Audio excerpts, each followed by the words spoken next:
crowds. That's right. Countless fire flaming road, using ideas as my map. Yeah, we'll meet on edges soon, said I, proudly seated brown.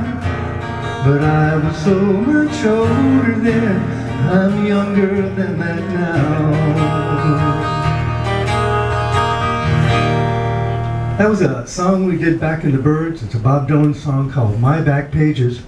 And I start off with it because I'm going to take you through my back pages. It started for me when they gave me a transistor radio. I was 13 years old. For generations of kids, from the 30s through the 1950s, listening to the radio was akin to torture. You were forced to listen to what your parents wanted you to listen to. And most parents back then didn't like rock and roll. They thought it was some sort of a corrosive force that would destroy their kids.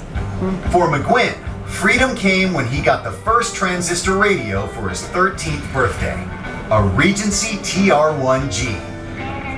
I only had the radio for a short time before I heard Elvis. It was a game changer for me. His 14th birthday present, a guitar. I used to ride my bicycle around Chicago with the transistor radio, and I heard this come over the airwaves. Well, since my baby left me, I've found a new place to dwell. Well, it's everything in the lonely street path, Heartbreak Hotel. Well, I'll be so lonely, baby. I'll be so lonely. I'll be so lonely I could die.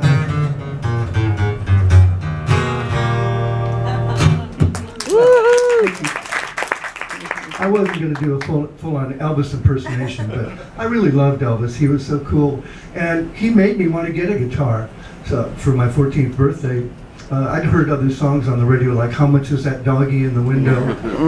And When the Moon Hits Your Eye Like a Big Pizza Pie. And for some reason, those songs didn't make me want to get a guitar. And he liked Elvis, but he did. So they gave me a guitar for my 14th birthday, and I went down and I got the lyrics of some of the hit songs on the radio, and I got a book of chords, and I taught myself how to play a few songs. I took the guitar to school, and I found something really cool. The girls like me better. So I kept on doing it. My music teacher, the lady on the left over there, was in her 20s, and she invited a folk singer named Bob Gibson to come over and play for us, and I really loved what he did. He did something like,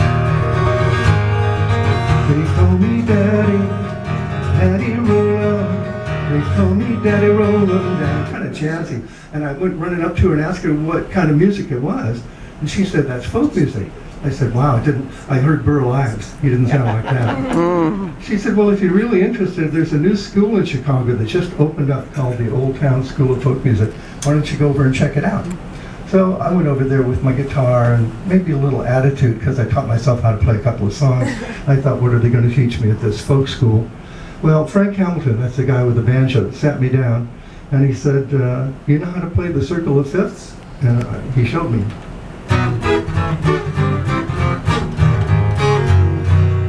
I said, no, I didn't know how to do that. I said, well, you know how to play the blues?